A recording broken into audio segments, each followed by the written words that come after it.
Okay, these are some more notes on section 7.2, and this is something that we did in the summer assignments to kind of review these parabolas, because sometimes you see the parabolas that are shaped sideways, and sometimes this gives students a little bit of an issue because we don't normally deal with parabolas shaped like this because they're not functions. They're what we call relations.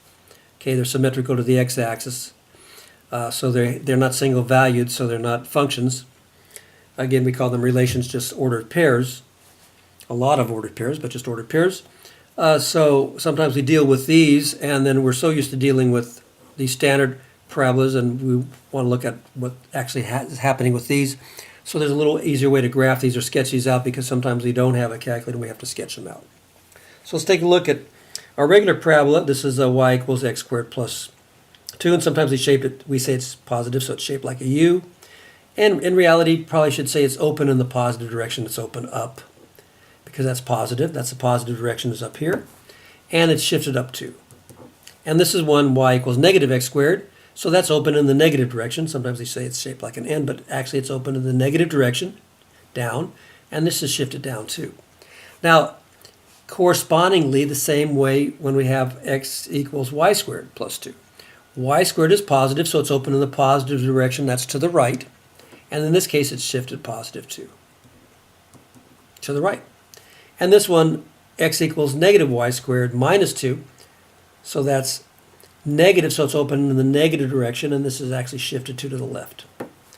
So you can see how that works. So if we'll look at example 6 in our textbook, and we're going to do this in just a moment in the next set of notes, but just so you can see how you could graph it. This is find the area of the region enclosed by y equals x to the third, or x cubed, and x equals y squared minus 2. Well, we could graph this in terms of x and in terms of y. Y equals x cubed is just our standard cubic, so that's no problem. That's a parent function. And then x equals y squared negative 2 or minus 2.